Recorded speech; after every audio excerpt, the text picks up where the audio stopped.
Arte, letras, história, filosofia, religião, ciências. O Estado da Arte. Essa edição é oferecida pela CPFL Energia e pelo Ministério da Cidadania. Seja bem-vindo. Olá, há quem diga que o Mahabharata é o maior poema do mundo. Em certo sentido, isso é indisputável. É o mais longo. O conflito épico entre os clãs irmãos Pandava e Kurava é 7 vezes maior que a Ilíada e a Odisseia juntas. E no clímax de décadas de confronto, no campo da batalha decisiva, surge aquela que muitos consideram a mais preciosa joia da Índia para o mundo, a Canção de Deus, Bhagavad Gita. Em certo sentido, isso também é indisputável. É a obra mais traduzida, comentada e amada da literatura religiosa indiana. Para Wilhelm von Humboldt, é o mais belo, talvez o único verdadeiro canto filosófico em qualquer língua, possivelmente a coisa mais profunda e elevada que o mundo tem a mostrar. À frente do exército de seus irmãos, em frente ao exército de seus primos, o príncipe Arjuna lança por terra seu arco e flechas e colapsa sob o peso de um dilema: conquistar um reino sacrificando seus familiares ou sacrificar seu dever cívico renunciando ao mundo. Você tem de lutar, diz seu companheiro Krishna. Como um guru, ele instrui Arjuna sobre a natureza da alma, as dimensões da realidade e os caminhos da libertação, culminando na epifania mística em que se revela como o Deus Supremo.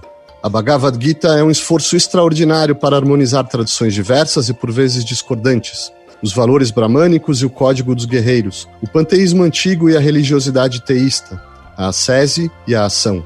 Não à toa, a Gita já foi chamada o Novo Testamento hindu e Krishna, o Cristo indiano. O Deus da Bhagavad Gita é certamente próximo a Yahvé, criador do mundo e senhor da história. O poema é rico em paradoxos éticos e metafísicos que refletem as ambivalências da vida, mas, como no Evangelho, a mensagem final é cristalina.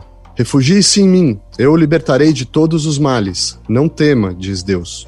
Aquele que me ama, medita em mim e me imita, eu elevo sobre o oceano da morte. Mas como imitar um Deus que está em todas as coisas e além delas, que é criativo e destrutivo, uma pessoa e o ser absoluto? Em busca de respostas, os gurus e filósofos moldaram indelevelmente a espiritualidade hindu. No século XX, o poema foi invocado por nacionalistas indianos para conclamar ao combate armado pela independência. Mas foi talvez Gandhi, o grande artífice da independência pela não-violência, quem compreendeu o seu verdadeiro chamado, a batalha interior pelo triunfo sobre o egoísmo. Para discutir a Bhagavad Gita, recebemos, à distância, Dilip Londo, professor de Ciência da Religião da Universidade Federal de Juiz de Fora e autor de Uma Introdução ao Hinduísmo, Lúcio Valera, doutor em Ciência da Religião pela Universidade Federal de Juiz de Fora e autor de Introdução ao Sânscrito, e Rubens Turci, doutor em Estudos Religiosos pela Macaster University e autor de Shraddha in the Bhagavad Gita. Lúcio, você pode nos contextualizar o Mahabharata, quando ele foi escrito, sobretudo qual é o enredo? Eu sei que a obra é imensa, mas se a gente puder resumir essa história. O contexto do Mahabharata, que é a história dos Kurus, dos Pandavas, a batalha, ele é bem mais antigo do que o que nós podemos considerar que é a obra. Ou seja, baseado em algumas datações acadêmicas, algumas pessoas colocam ele mais cedo, mais ou menos um milênio antes de Cristo até 300 anos antes de Cristo. Mas o Mahabharata e essas obras ligadas a ele como a Bhagavad Gita se tornou muito assim, mais popular foi durante o período clássico da Índia, né? Na época do Império de Gupta Maharaj, do imperador da dinastia Gupta, que foi por volta dos anos 300 e 550, que houve um grande renascimento das tradições clássicas, especialmente as tradições Vaishnavas, as tradições que se baseiam basicamente na Bhagavad Gita e algumas outras literaturas clássicas, como o Bhagavata Purana, Mahabharata, etc. Então, agora, quanto à datação do que aconteceu no enredo, aí é uma coisa bem mais polêmica, né? Não, mas vamos direto ao enredo, sem tantas preocupações arqueológicas. Qual é a história desse épico? A Bhagavad Gita, ou seja, a Bhagavad Gita, ela está incluída dentro do Mahabharata. O Mahabharata é uma grande epopeia, é a história da Índia. Ele é parte de uma literatura chamada Itihasas. Os Itihasas são os épicos históricos da cultura indiana. Os mais conhecidos é exatamente o Mahabharata, que trata exatamente a história dos Kurus, a história de Krishna, e o Ramayana, que conta exatamente a história de uma outra grande encarnação de Vishnu, que é Rama. Então, o que acontece? A literatura védica tem vários momentos. Tem um momento védico mesmo, mais arcaico, que é bem ritualístico, baseado nos ensinamentos bem, assim, na tradição ariana, Smarta, bem tradicional dos rituais. E depois nós temos um momento mais ligado mais aos conhecimentos das Upanishads, que está ligado nas tradições mais gnósticas, o aspecto mais filosófico do Vedanta. E depois nós temos um momento bem sincrético, que tanto essas tradições mais Smarta, ligado às tradições dos Vedas, os Brahmanas, a literatura ritualística e a literatura filosófica, que é os Upanishads, também existe um outro tipo de literatura considerada Smriti, que são literaturas que complementam esses textos mais arcaicos. E desses Smriti nós temos Purana e também uma literatura chamada Ágamas. Então, esses ensinamentos, eles entram mais nas tradições mais teológicas do que hoje em dia nós conhecemos como hinduísmo. As grandes religiões do hinduísmo, o Vaishnavismo, o Shivaísmo, o Shaktismo e a tradição do Smartismo mesmo também. Então, o que acontece? Se você vai encontrar, tanto no Mahabharata, nos Itihas, como nos Puranas, que eles têm uma natureza muito parecida de alguma coisa, o sincretismo entre aquela tradição mais arcaica, védica, com uma tradição mais, assim, é chamada tântrica ou agâmica, que é uma revelação para esta era que nós vivemos. Certo. Rubens, qual é a história, então, do conflito? Qual é a história do Mahabharata? No caso do Mahabharata, eu gosto de entender o seguinte, que ele é um grande jogo de xadrez político entre os dois maiores estrategistas da história da humanidade. De um lado você tem Krishna,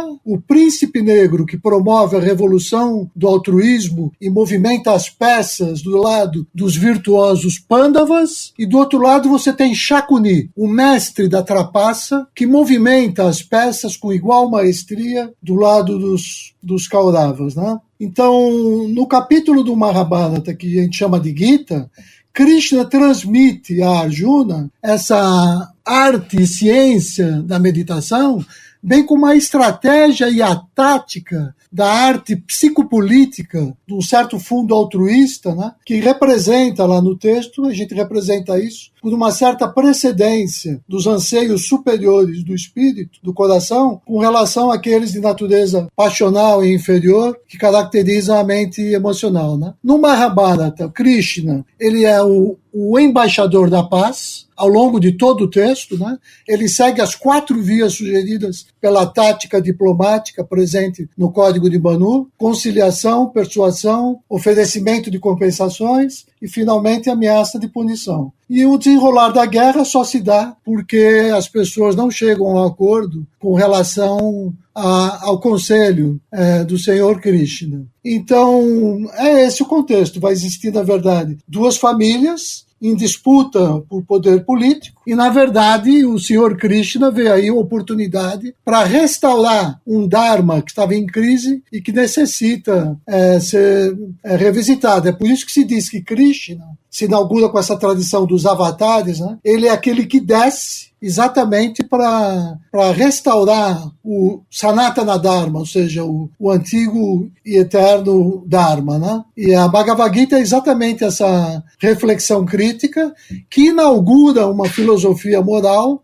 fundada nos valores do coração, que eu acho que é assim que eu posso resumir em poucas linhas o Mahabharata. Lembrando que logo depois do episódio da Gita, os 4 principais capítulos vão tratar das mortes ritualísticas dos grandes generais de guerra, Bhishma, Drona, Karna, Salya, né? E é só depois disso que a gente vai discutir de fato as questões da paz. Vem o livro da paz, o livro das instruções. E assim a gente já caminha lá para o final. Tem um texto interessantíssimo que eu queria ter oportunidade de falar aqui mais tarde, que é a Anugita, que esse texto dialoga com a Gita. Eu só compreendo a Gita se eu compreendo a função e relevância da Anugita dentro do Mahabharata. Vamos voltar a isso, mas para entrarmos então na Gita Dilip Londo, no momento culminante do confronto entre as 2 famílias, na hora da batalha, então o príncipe Arjuna se recusa a lutar. Krishna está ali como o guia, né, do carro dele, servindo ali como guia. Em que consiste esse dilema de Arjuna exatamente? Olha, eu gostaria, se você me permite,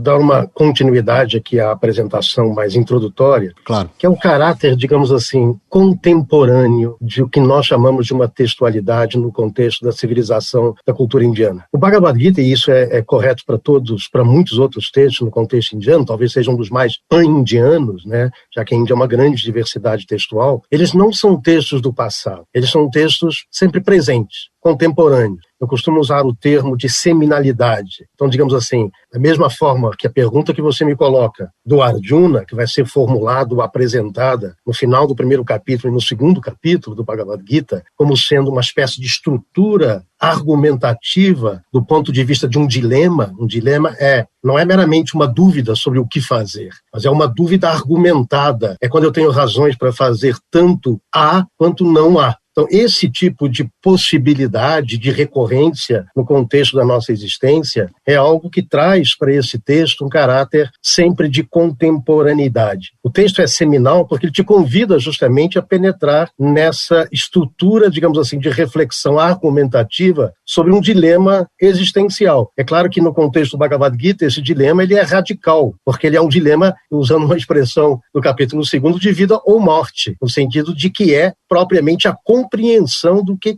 é o sentido, digamos assim, da morte. Talvez, inclusive, a gente pudesse falar como tema, do ponto de vista de um contexto ocidental, de temáticas, né? O tema central é uma reflexão em vida sobre o sentido da morte. O que quer dizer que, de alguma maneira, o próprio texto te propõe a superar a morte em vida. E aí eu acho que se afilia muito, digamos assim, às tradições da filosofia antiga grega, onde a filosofia é muito mais do que uma preparação para a morte, que é a tradução que geralmente a gente faz do Sócrates, seria muito mais uma compreensão em vida da natureza da morte, ou da superação da morte. O que quer dizer que morte e corpo não são termos, digamos assim, contíguos.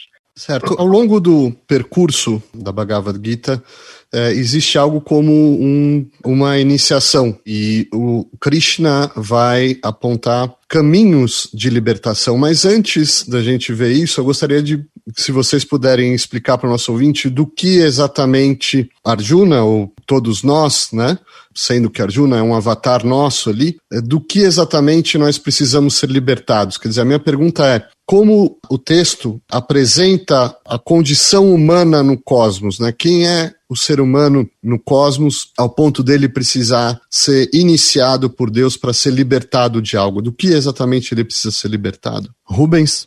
Eu acho que o jeito mais fácil de eu colocar isso é a gente pensar que tem duas dimensões que eu posso associar até ao próprio budismo também. No budismo tem duas expressões que eles utilizam, que é samsara e nirvana. Então, samsara, ou seja, é o modo como eu percebo essa realidade onde eu estou inserido, de uma maneira superficial. E nirvana é aquela experiência mais profunda que eu tenho depois que eu estabeleço uma conexão com a minha essência, vamos dizer assim, no sentido da Bhagavad Gita, com o Atma. Então, o ser humano, que é o representante, que Arjuna é o representante do ser humano, ainda mais ali no contexto da Bhagavad Gita, quando ele está em crise, o que na verdade ele está é desconectado da sua essência mais profunda, né? E é por isso que o Krishna vai conversar com ele em torno de três argumentos fundamentais para que ele supere essa relação que ele tem com essa visão superficial do mundo, e para que ele alcance uma compreensão mais profunda sobre aquele processo e supere aquela dor, aquela angústia que ele está passando. O primeiro argumento, costumeiramente, as pessoas associam com isso, que o Atman é a verdadeira realidade. Ou seja, então quando a gente age na superfície, a gente não percebe isso. Mas quando a gente compreende o que é o Atman, a gente supera essa dualidade da vida e que existe uma instância que nunca muda, que é essa instância Atma. Mas esse não é o único argumento. Você mencionou o karma aí, né? Esse é o segundo argumento do texto da Gita. Então, nesse caso, a dificuldade para Arjuna consiste em conciliar, em harmonizar, né, a sua vontade de alcançar a realização espiritual com a sua função de guerreiro, né? Então, a opção para ele ali não é seguir o exemplo, por exemplo, que foi o do Senhor Buda. Você não tem que renunciar à ação. Então, o Senhor Krishna vai mostrar que muito mais poderoso é renunciar ao desejo pelo fruto da ação. Esse é o segundo argumento do texto. E tem o terceiro, que obviamente é a contribuição de Bhakti. Krishna se revela como a divindade. Daí Bhakti, daí a devoção pessoal a uma divindade pessoal. Daí, inclusive, o hinduísmo popular e devocional. Esse é o entendimento clássico, né?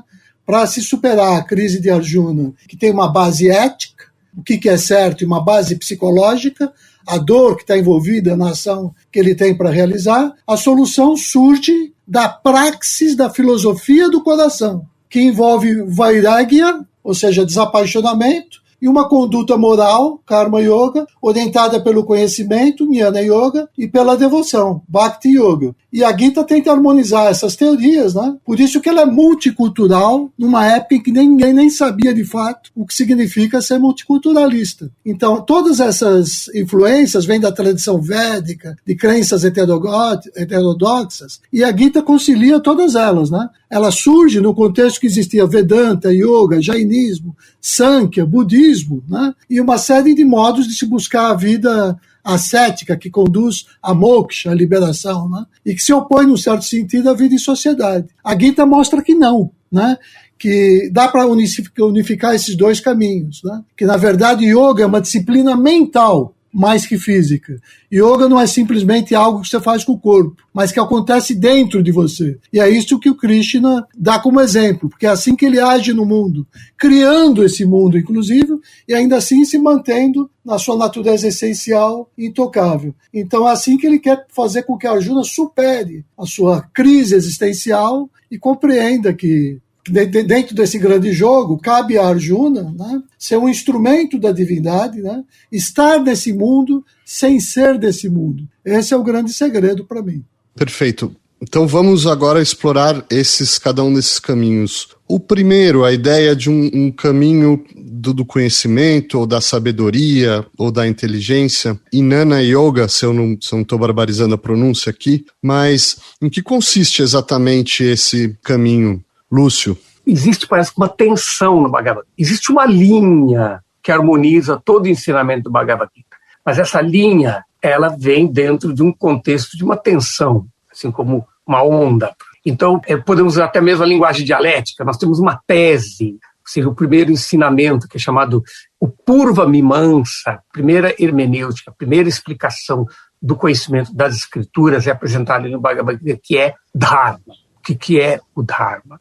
Então, essa preocupação de viver de acordo com Rita, a ordem cósmica, viver de acordo com as leis da natureza, para não dizer as leis divinas. Então, esse é o primeiro ensinamento que tem. E esse ensinamento, basicamente, ele coincide com as divisões da literatura védica, as escrituras védicas como um todo, que é Karma Kanda, Jnana Kanda e Upasana Kanda. Significa a seção do karma, a seção do conhecimento e a seção da meditação ou da devoção. Então, esses três tipos de divisões da tradição do hinduísmo, ele está ali colocado no Bhagavad Gita. Então, o primeiro conflito vem exatamente sobre agir corretamente. Então, Arjuna está ali na Bhagavad Gita querendo não agir como um guerreiro.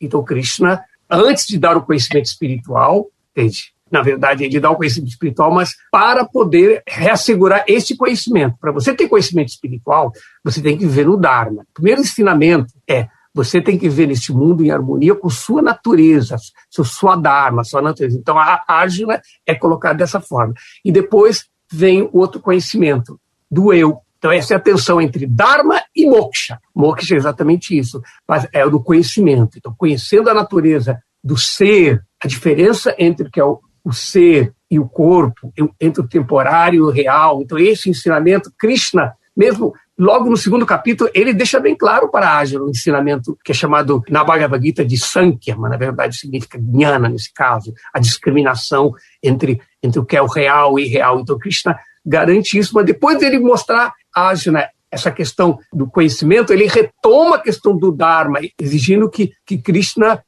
que Arjuna vivesse no Dharma, mas depois ele fala que viver no Dharma apenas vai te manter você evoluindo de uma forma progressiva neste mundo temporário, mas você tem que ter um autoconhecimento para você se libertar do ciclo de nascimentos e mortes, que uma vida, porque o que garante a vida no Dharma é a vida baseada no karma, as ações têm reações, vidas piedosas, atividades piedosas, impiedosas. Então, dessa forma, este conhecimento te prende. Aí Krishna dá o conhecimento. E por isso que logo no terceiro capítulo, Krishna confunde a Arjuna. Ele fala, você falou que tenho que agir, agora você está falando que eu tenho que renunciar. Então começa esse conflito entre karma e dharma. E, eventualmente, em toda a Bhagavad Gita, chega numa síntese, que vem com uma palavra chamada Karma Yoga, que apesar de tal nome karma, não é apenas as atividades do mundo, mas é quando você começa a fazer uma síntese. Aquelas ações temporárias que têm que ser transcendidas para a libertação, para que isso não fique algo meramente só pessimista, negar o mundo, tem que ser conciliado. Agir no mundo com consciência espiritual. Aí a questão de agir com o desapego, né, que é chamado Niskama Karma, ação. Então aí já começa o que é chamado o germe, que vai se desenvolver em Bhakti, em devoção. Agir com devoção, dedicando. Então é como se o Bhagavad Gita tivesse 3 andares. Os ensinamentos, resumindo. O primeiro andar é o andar de karma, do dharma. Depois você tem o outro andar que é de jnana, de moksha. Aí depois você vem o andar que é chamado andar de Upasana, da meditação, quando você entende a natureza eterna, aí como eu vou situar nesse conhecimento da minha própria natureza. Isso chama Upasana, e uma das formas de Upasana é Bhakti, que é devoção. Você pode ter uma meditação passiva, não? Ou uma meditação dinâmica. Então, esse é um resumo, mais ou menos, que esses temas vêm e vão na Bhagavad Gita. Uma bela síntese. Agora, Dilip, eu queria te perguntar, tanto o Rubens quanto o Lúcio se referiram a essa ideia de Karma Yoga, que é talvez uma das partes mais difíceis para nós ocidentais entender. Essa ideia de que não se deve, não é pela renúncia à ação que Arjuna vai encontrar a sua salvação, a sua libertação. Ele tem que agir, mas tem que agir renunciando aos frutos, ou agir desapegadamente, ou alguns traduzem até como agir sem desejo. Como que é possível entender isso? A ideia de você agir sem um desejo, quer dizer, pensando em nós um pouco, como que Krishna espera que nós o imitemos nesse sentido, de agir renunciando aos frutos? O que exatamente significa isso? Eu diria o seguinte, as tradições indianas de forma geral, e aí tanto a matriz védica dos Vedas, quanto a matriz dos Tantras, dos quais, por exemplo, a tradição do Mahabharata, a tradição do próprio Bhagavad Gita, é realmente uma grande confluência, eles têm um princípio, digamos assim, de unidade das coisas. Eu acho que essa é uma questão talvez mais recorrente em toda a tradição indiana, incluindo nas filosofias pluralistas. Porque, veja bem, a preocupação por conhecer o outro, mesmo que eu entenda o outro como distinto de mim, sempre envolve uma aproximação. Então, em todas as filosofias indianas de forma geral, há um princípio de unidade operativa. Tá? E se concebe justamente que a condição do nascimento, e aí não importa aqui, digamos assim, essa herança kármica, porque todos nascemos com uma certa herança, ela de alguma forma nos apresenta perante um hiato, um afastamento, uma espécie de alienação com relação a esse princípio de unidade das coisas. Então eu diria assim, a gente nasce com uma disposição que é meio presunçosa de se achar autárquico, autônomo, Deus, né? A gente começa se achando Deus, né? Quando a realidade não é dessa natureza, a realidade é de uma unidade de todas as coisas. Então, o processo de transformação propiciado, ensinado, transmitido pelo Krishna, é de modificar uma maneira de conceber a relação com o outro, marcado por uma presunção de uma alteridade absoluta. Eu existo aqui, você existe aí, e, portanto, a inevitabilidade da minha relação se dá através da apropriação, da privatização. Ao passo que a compreensão da unidade de todas as coisas, de alguma forma, te traz para um patamar onde a personificação dessa unidade, geralmente nas tradições indianas contemporâneas, em princípios, digamos assim, teológicos, né? Os deuses que, de alguma forma, apresentam e personificam a totalidade das coisas, a comunhão com esse princípio de unidade, na realidade, é um compartilhamento com a totalidade das coisas. Então, o que se chama de Karma Yoga, eu diria que é um deslocamento de um padrão de comportamento cotidiano com alteridade, marcada pela ideia de privatização e apropriação, para a ideia de um compartilhamento universal. Então, não há ruptura na relação, há uma reformulação, uma ressignificação da qualidade, da natureza dessa relação. eu posso sim me relacionar com a alteridade, né, entendendo ela como constitutiva da minha existência, e não como, digamos assim, uma realidade completamente distinta que está aí para ser apropriada e privatizada. Então eu chamaria de que a mensagem do Karma Yoga é de desprivatizar as relações, inculcando a ideia de unidade de todas as coisas, simbolizada e personificada pelo Krishna. Então você tem um elemento de devoção, porque sem essa ideia de unidade, digamos assim, sugerida por um Deus, por algo que transcende o ego, ela é fundamental. Você tem a ideia de conhecimento, que é passada a presunção de uma autarquia para a ideia de que você, na realidade, pertence, né, a um princípio maior que constitui todas as demais coisas, e do ponto de vista da ação, essa ressignificação da relação, desprivatizar a relação com a alteridade. Rubens, em que sentido, eu dizia até na introdução que, e vocês deixaram claro aqui em vários momentos, que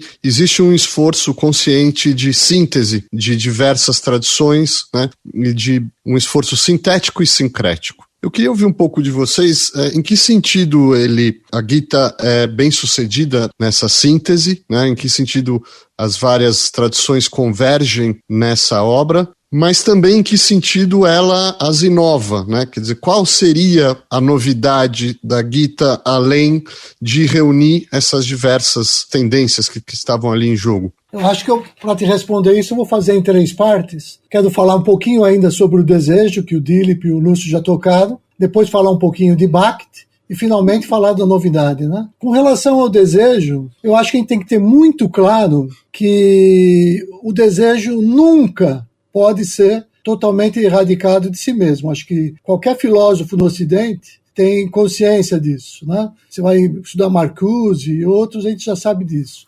Então, a ausência de desejo, ou niskama, é o que se exige das nossas ações sob o ponto de vista do nosso interesse de lucrar com o resultado, né? Nós temos que agir em função do bem envolvido na ação e não por qualquer motivo particular. Acho que o Tilak é um bom representante dessa tradição, né? Esse estudioso da Gita do século XX, ele tenta conciliar exatamente isso, o ativismo da doutrina védica, que o Lúcio colocou bem, com esse quietismo das Upanishads. E Nishkama Karma é exatamente a palavra que funciona como essa ponte, né? A ação isenta de desejo, ou seja, de interesse pessoal, né? Então, Nishkama Karma, na verdade, representa a ação altruísta. Então, sem desejo, nesse sentido, sem expectativa de frutos ou de resultados, né? Agora, dito isso, eu queria fazer só um pequeno comentário com relação a Bhakti, e aqui eu tenho a impressão que o meu ponto de vista é um pouco diferente, tanto do ponto de vista do Lúcio como do Dilip, eles vão poder elaborar depois, né? É claro, Bhakti, nesse sentido, a palavra devoção é uma palavra interessante, rica, mas quando a gente fala em Bhakti, a gente lembra de uma expressão que é essa mais comum. E para falar dela, eu quero dar um exemplo, né? Tem uma passagem no Ramayana em que Rama, com um olhar bem arteiro, ele pergunta para o Hanuman: você é um homem ou um macaco? Essa é a pergunta que o Hanuman faz. Com as mãos unidas e cheio de reverência, o Hanuman responde: Senhor, quando eu não sei quem sou, eu me devoto a ti. Quando eu sei quem sou, eu e você somos um. Então, para discutir a relevância relativa de Bhakti, a gente pode discutir em relação a esses 2 estados do ser. Quando eu não sei quem sou e quando eu sei quem sou. Para considerar essa primeira expressão, quando não sei quem sou, vamos pensar nesses pares. Bhakti no hinduísmo versus a devoção no cristianismo. Jesus e a Bíblia, Krishna e a Gita. Ainda não tinha esse par credo fundador até ela reagir à dominação do Ocidente e escolher o par Gita-Krishna para representar a unidade do hinduísmo. Então, nesse sentido, a ênfase de Bhakti vai para a pessoa que representa o divino, o sagrado, antes que para os princípios que essa pessoa está representando. Então, isso é o que a gente percebe, por exemplo, com os membros do Movimento para a Consciência de Krishna, né? Que tem essa devoção à pessoa do Senhor Krishna. Agora, vamos considerar a outra abordagem. Quando eu sei quem sou, eu e você somos um. Quando a ênfase vai para os princípios, o tipo de devoção é outro, que é o que é designado pelo termo Shaladá, que denota esse ardor do coração, esse fervor com que a gente cultiva a verdade e os princípios universais representados em algumas pessoas, né? Então, eu lembro que antes de iniciar a Bhagavad Gita, o Krishna pede para Arjuna para entoar o hino a Durga. Durga, que é aquele aspecto do sagrado feminino que nos auxilia a transpor as dificuldades aparentemente intransponíveis. Não, e Durga corresponde àquilo que lá no Rig Veda é a própria deusa Shaladá, ou seja, é aquele aspecto que na verdade corresponde àquilo que reside no coração de todos os seres e que simboliza o despertar desse entendimento de que nós somos um com a divindade. E é isso que nos faz pensar. É por obra da inteligência e do poder de Deus que caminho. É por obra da sua inteligência que eu sei aonde eu vou, esse eu profundo. Então, esse eu profundo que representa Deus em ação. E acho que é isso que o Krishna quer transmitir para Arjuna. E é nesse sentido que essa expressão ela é de síntese entre Bhakti, entre Karma e entre Jnana. É essa expressão que é de síntese. Não é Bhakti que é a síntese, porque Bhakti fica no limiar da pessoalidade, não dá conta do aspecto de Brahman, o aspecto impessoal, né? E, por exemplo, quando eu penso no Mahatma Gandhi, que foi um grande expoente da praxis política, que ele conciliou com a sua praxis espiritualista, porque exatamente essa é a mensagem de Krishna na Gita, né? Quando ele faz da sua ação uma oportunidade de meditação, a meditação na ação. Você vê como é diferente a praxis de Gandhi com a praxis daqueles do movimento Bhakti, né? O Gandhi é um político, ele não sai cantando e dançando pelas ruas, né? Que é um lado mais devocional, de uma devoção mais pessoal. Ele não lê a Gita como um texto que pertence a essa ou aquela denominação religiosa, né? Ele percebe a Gita como um texto universalista. E esse é o segredo de se entender a Gita como um texto de síntese, que não é privilégio nem dessa, nem daquela instituição. E é por isso que Gandhi afirma, né? A religião é uma árvore com muitos galhos. Enquanto os galhos, você pode dizer que as religiões são muitas, mas enquanto árvore, a religião é uma só. Então não tem como polemizar, o meu Deus é melhor que o seu Deus, só Cristo salva, só Krishna salva. Perfeito. Lúcio, Dilip, se um de vocês puder, então, nos apresentar esse Deus, porque nós estamos falando de Krishna, ele começa a história como um companheiro de Arjuna e ao longo do seu caminho iniciático, ele mesmo vai se revelando como o Deus Supremo. Quais são as etapas dessa revelação e quem é esse Deus na sua teofania final, definitiva? Dilip? De novo, colocando mais um tijolo nessa questão, me parece assim que, talvez resgatando um sentido profundo, né, em torno daquela ideia fundamental de unidade de todas as coisas, que a relação que se estabelece na condição, digamos assim, de realização, de superação da ignorância, é uma condição de reconhecimento desse princípio como constitutivo de todas as coisas. Então, evidentemente, a noção de devoção, e eu acho que muitas vezes a gente luta com diferentes, digamos assim, sentidos, muito mais por causa das traduções do que propriamente por causa dos sentidos. Essas dimensões mencionadas pelo Rubens, mencionadas pelo Lúcio, com relação aos sentidos possíveis da palavra devoção, como uma das palavras-chave, como tem mais duas no contexto da interpretação do Bhagavad Gita, né, ela geralmente é empobrecida pela mera tradução como devoção, porque realmente, né, a expressão devoção, no contexto, enfim, de uma apropriação ocidental, ela tem muito uma marca do que eu chamaria da intersubjetividade. Ora, a dimensão profunda de realização devocional, entre aspas, no contexto indiano, embora passe por isso, ele tem um sentido que vai muito além da intersubjetividade. Na realidade, é uma espécie de mergulho num oceano da totalidade. Por isso que, do ponto de vista etimológico, a palavra bhakti, que é devoção, traduzida como devoção, na realidade, a palavra quer dizer participação. Então, é um termo muito mais interessante, muito mais próximo, por exemplo, de uma matriz greco-romana platônica. Você não fala de união entre dois, você fala de participação na totalidade. E é exatamente esse o sentido etimológico da palavra bhakti, quer dizer participar nesse princípio de totalidade. E é isso que quer dizer também a correlação entre o desejo e a superação do desejo. E às vezes eu me parece que um ceticismo com relação à possibilidade de superar o desejo é ainda um resquício de um certo individualismo que se sente prejudicado. Ora, o que nós estamos dizendo na tradição indiana é que superar o desejo não é superar nada que seja real. Na realidade, superar desejo é superar concepções fantasiosas sobre as coisas. Os desejos subjetivamente determinados são irrealizáveis. Então, superar os desejos é superar erros e não superar coisas. E, portanto, é, na realidade, abraçar todas as coisas. Então, quer dizer, por que na tradição indiana isso não é apenas um ideal? É um ideal factível, digamos assim, a superação dos desejos. Porque a superação dos desejos é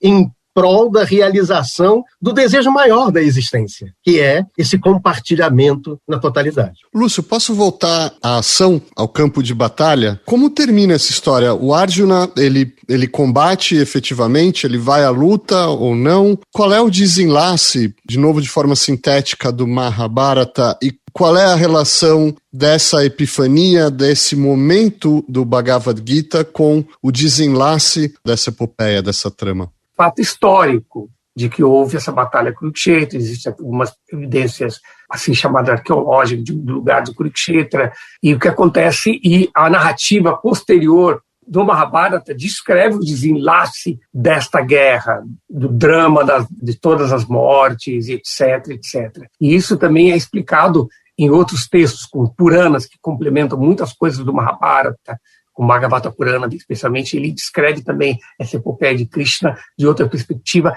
ainda no contexto da batalha de Kurukshetra.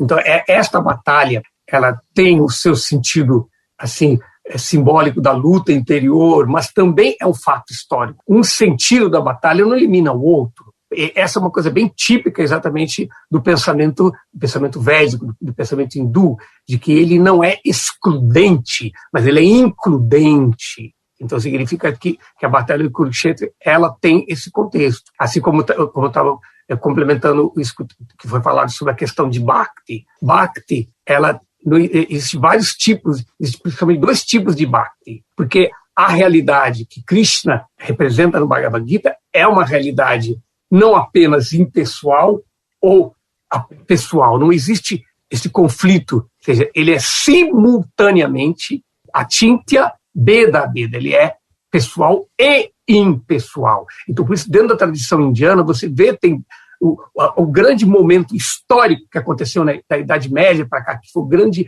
movimento de Bhakti. Existem dois tipos de Bhakti, que chama Nirguna Bhakti e Saguna Bhakti. São 2 tradições. Então, a compreensão da visão de Bhakti apenas com participação, que é a característica do movimento de Nirguna Bhakti, não é a mesma coisa que o movimento de Saguna Bhakti, que vem em Chaitanya, Ramanuja, vários outros, que tem o sentido de realmente de devoção. Então, existe o pensamento indiano, pois há um verso bem no Purana que diz que Vadanti tata tuavidata yagyanamadoyam prameti paramatmiti bhagavaniti. A verdade absoluta que os videntes realizam, não aquela que os crentes acreditam, não.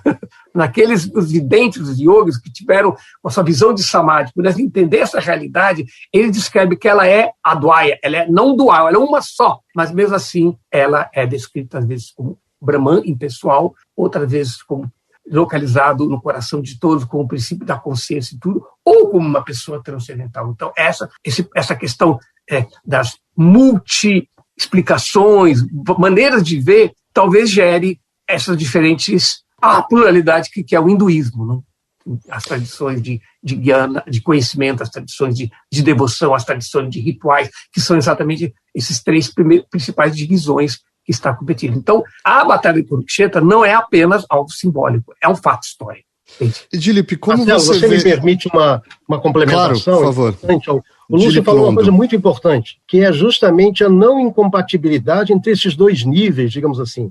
E eu vejo muito que, muitas vezes, quando a gente faz uma interpretação que eu chamaria de puramente alegórica, digamos assim, da batalha como 2 níveis da tua existência ou do teu ser, a gente acaba psicologizando um evento que, de fato, é uma terapia para o tratamento e a relação com a alteridade. Então é muito importante que a gente preserve o fato de que a guerra não é a guerra, é um ato de relacionalidade cotidiana. Então, ele poderia estar, digamos assim, ressignificando qualquer ato cotidiano. Poderia ser a guerra, poderia ser o teu trabalho cotidiano de ir pro trabalho todo dia lá, não sei aonde, dar aula na universidade. Qualquer que seja o teu espaço, digamos assim, de atuação cotidiana, esse é o teu Dharma e Kurukshetra.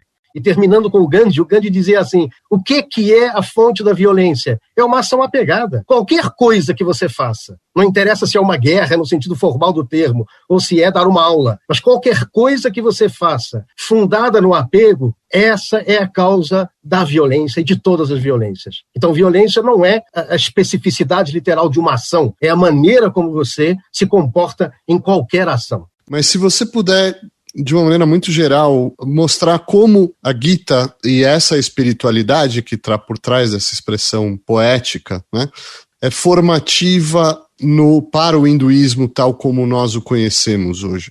Olha, eu acho, evidentemente, um texto fundamental, mas, assim, eu não, do ponto de vista da cultura indiana, eu não o classificaria como o único texto. Quer dizer, a tradição indiana, ela tem uma grande pluralidade, inclusive uma dispersão geográfica. Isso é muito importante entender, que, inclusive, está encarnada no próprio Bhagavad Gita. E eu acredito que, tal como o Bhagavad Gita, há outros textos que são igualmente fundantes para a tradição indiana. Eu colocaria os Tantras, por exemplo, os Upanishads, por exemplo, nesse nível, digamos assim, mais profundo. Então, os Tantras e Upanishads estariam no mesmo nível do Bhagavad Gita. O próprio Bhagavad Gita, ele é a fonte, ele não é um sincretismo. Ele é a fonte justamente de uma grande pluralidade de caminhos e que vão se articular com outros textos. Por exemplo, a tradição do nosso colega do Lúcio, né? Essa tradição do Bhagavad Gita se articula com a tradição dos Puranas, do Bhagavata Purana. Então é muito importante, me parece, relativizando talvez uma certa cristalização do Bhagavad Gita como a Bíblia da Índia, né? Eu diria que a Índia tem muitas Bíblias, tá entendendo? E o Bhagavad Gita é uma delas, tá? Mas, Lúcio, então vamos relativizar o texto de fato, mas pensando, por exemplo, nisso que é apresentado na Bhagavad Gita, que vocês falaram muito, da Bhakti, dessa que também traduzimos pobremente como devoção, mas a ideia do amor a Deus e participação em relação a esse Deus, um Deus pessoal que de alguma maneira intervém. Talvez se a gente pegar por aí, essa vertente Bhakti. O Dílio colocou corretamente, né? A colocação psicológica da meditação, da mensagem atemporal do Bhagavad Gita, ele está ali, ele não elimina, como eu coloquei a questão histórica, uma visão, um ponto de vista não elimina o outro. Ou seja, para nós termos a visão holográfica, é muita pretensão. O meu ponto de vista, eu vejo a visão holográfica no todo. Não, é o meu ponto de vista. Vou dar um exemplo. Eu sou uma pessoa só. Do ponto de vista de ser, eu sou só, mas eu sou N possibilidades como pessoa. Por exemplo, para minha filha eu sou uma coisa, para minha esposa eu sou outra, e eu me manifesto de formas totalmente diferentes. Essa é uma grande mensagem de que Krishna, eu me manifesto para as pessoas, eu me mostro proporcionalmente da forma como eu se aproximo de mim. Se aproximo com ele através do karma, ele é o sacrifício, se aproxima com ele através do conhecimento, ele é a salvação, ele é a libertação, é a verdade. Se aproxima ele pela meditação, ele é a fonte de inspiração situada no coração. Então, existem várias abordagens. Agora, se você se aproxima dele como uma pessoa, de uma coisa que lembra um pouco as tradições monoteístas do Ocidente, semita, cristianismo, judaísmo, mas não é a mesma coisa, não é um monoteísmo, é mais um monoteísmo enoteísta, é um conceito de que Deus é ele é impessoal e pessoal ao mesmo tempo. Então ele tem, inclusive é interessante ver que um grande teólogo, um grande estudioso, um dos primeiros fenomenólogos da religião, sem utilizar isso, Rudolf Otto, que foi um grande teólogo luterano. Ele escreveu um livro muito famoso, Sagrado. Ele tem uma outra obra, quase ninguém conhece, que é A Religião da Graça na Índia. Então, lá ele encontrou a tradição de Bhakti. Nós sempre falamos, as únicas religiões monoteístas cristianismo, judaísmo e islamismo. A Índia é tudo panteísta, porque não se conhecia esta vertente de Bhakti Saguna, não Nirguna. O Nirguna Bhakti também é muito importante na pessoa como Kabir, como vários outros mestres tiveram uma devoção de Bhakti como participação, mas esta da devoção, do amor, do relacionamento, de alteridade com Deus, é bem presente na tradição. O Rudolf Otto, nesse seu livro, ele tenta mostrar qual é a melhor religião do planeta. Então ele mostra que todas as religiões que não são monoteístas é descartado. Aí ele compara as 4 grandes tradições monoteístas do planeta. Ele estudou, morou na Índia muito, então ele conhecia o conhecimento que na academia nunca se deu de que há uma tradição hinduísta monoteísta. Então Rudolf Otto, ele chega um momento que ele descarta todas, inclusive, mas porque eu citei ele? Porque ele identificou que existe uma tradição, há essa tradição, é parte da pluralidade que é a cultura védica. E o Deep colocou muito bem, a Bhagavad Gita, ela tem esse lado universal, que todos os caminhos de Karma Kanda, de Jnana Kanda, Krishna trata sobre todos eles. Então, essa é a pluralidade, é a riqueza. E a Bhagavad Gita, ela está ali dependendo da maneira como se interpreta. Geralmente, os devotos, os bhaktas, que é chamado... Porque Bhakti existe também na tradição de Karma. Bhakti existe também na tradição de Jnana. E quando você tem Bhakti como sadhana, o meio, mas a meta é boga, o prazer neste mundo, no paraíso, isso é chamado Bhakti Karma Mishra, que não é o Karma Yoga. Karma Yoga é outra coisa.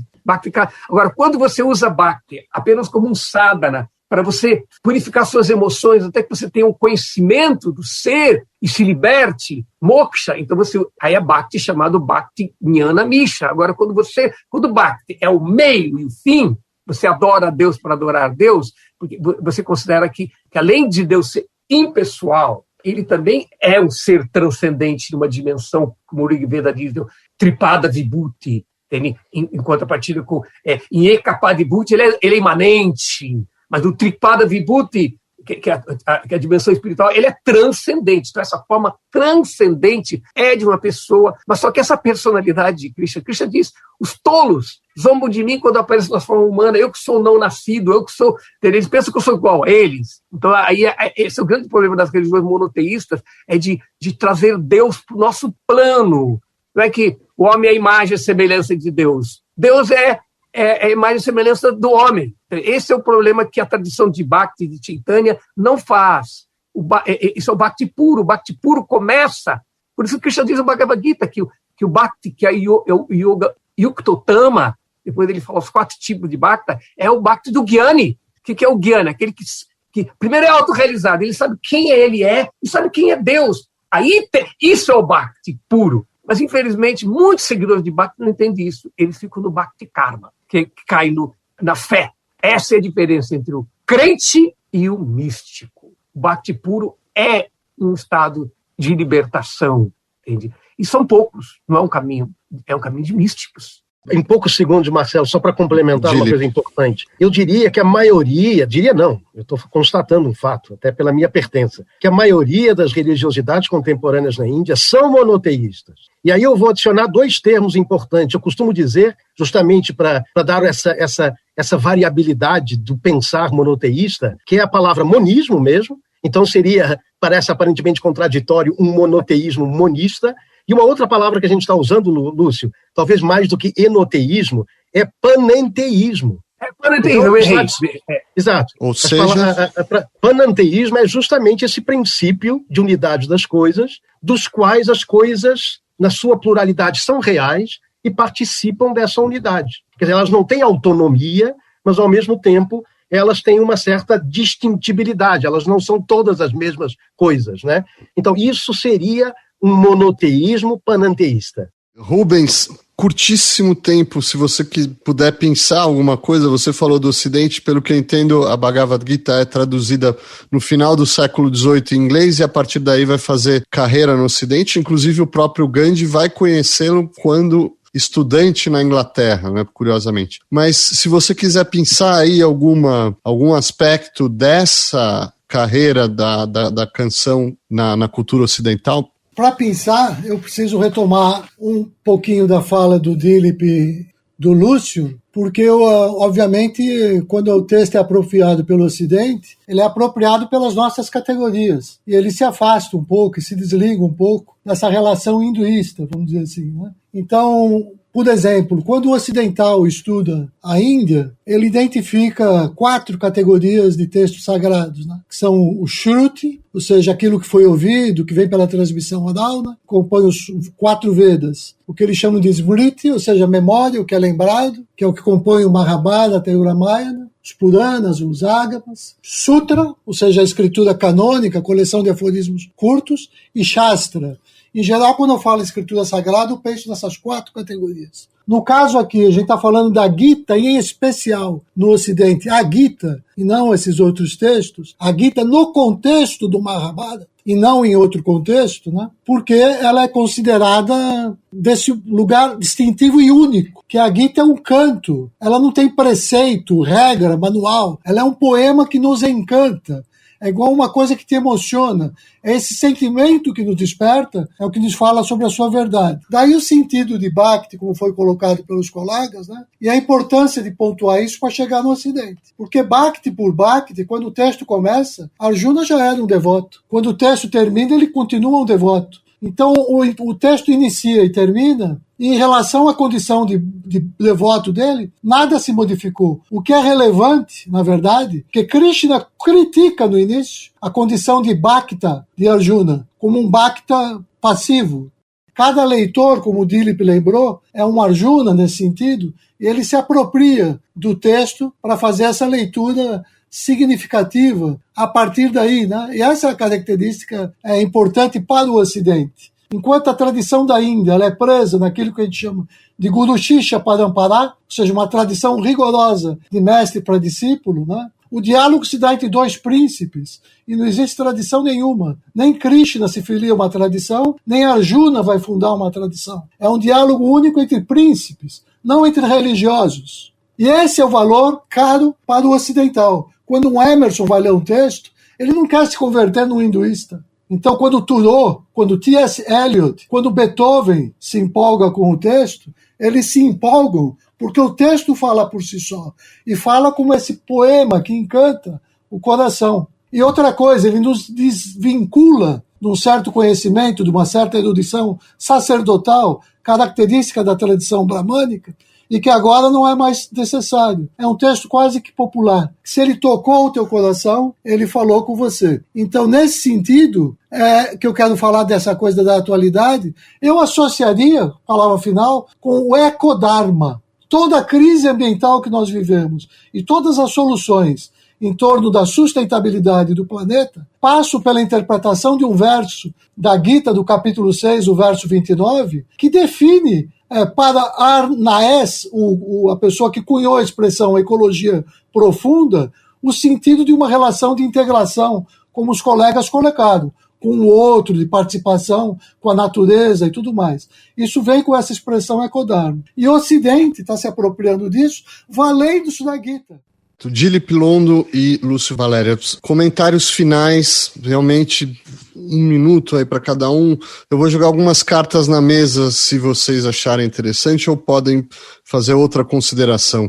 Se vocês puderem ou quiserem falar da influência da Gita na Índia moderna e contemporânea, ou no mundo contemporâneo, ou então qual é a grande singularidade, a grande contribuição da Gita para a literatura e para a espiritualidade universal, ou então perspectivas para o futuro. Tá aí, muitas cartas na mesa, se vocês quiserem escolher, ou outro tema. Só peço que seja muito curto, porque já estamos aqui sem tempo, praticamente. Lúcio. Então, podemos ver que a Bhagavad Gita nunca ela se tornou tão presente, especialmente, por exemplo, na cultura brasileira. Nós podemos ver a influência mesmo da música popular brasileira, ver assim com Raul Seixas, que fala sobre a Bhagavad Gita, mesmo um grande intelectual, grande do movimento tropicalista, o Rogério Duarte, que traduziu o Bhagavad Gita para o português e, inclusive, fez uma apresentação maravilhosa da MPB, botando artistas Gal Costa, Gil, todos, cada um deles cantando um verso da Gita, né? Podemos ver que realmente esse lado universal que o Bhagavad Gita, como o Dibby colocou, tem para nos oferecer a nossa cultura brasileira. Eu vejo que a Gita cada vez está se tornando, além da barreira meramente religiosa de ser um movimento Hare Krishna, um movimento religioso de Bhakti, mas sim como um trabalho, assim como foi colocado pelo Ruby, poético, com uma mensagem universal sobre a verdade absoluta, seja ela pessoal ou impessoal ou localizada, não importa. A Bhagavad Gita nos apresenta Deus na sua plenitude, e isso não vai contra as outras tradições religiosas, o cristianismo, o islamismo, todas essas religiões. Ele tem seu aspecto monoteísta, o seu aspecto gnóstico, o seu aspecto mesmo shúnya, do niilismo, tudo, porque são aspectos que são considerados. O Bhagavad Gita consegue fazer essa grande síntese e ser assim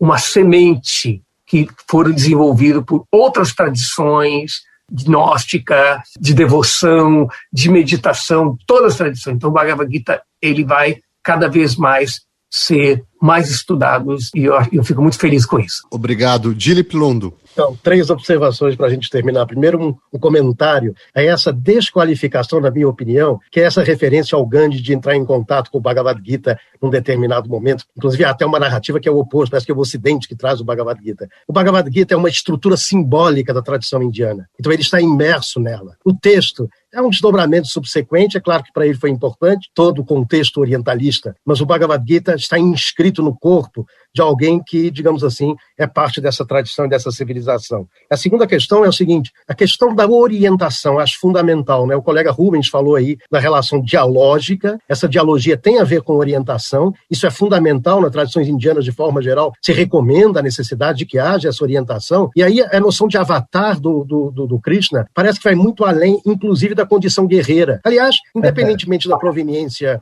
digamos assim, de comunidade, casta, etc., os Upanishads abundam, por exemplo, em mestres que são também da classe guerreira, tem mulheres mestres nos Upanishads. Então, assim, eu acho que é a ideia de avatar. Onde está o mestre, está realmente aquele que está, digamos assim, num certo patamar de autoridade espiritual, independentemente da sua proveniência social, digamos assim, né?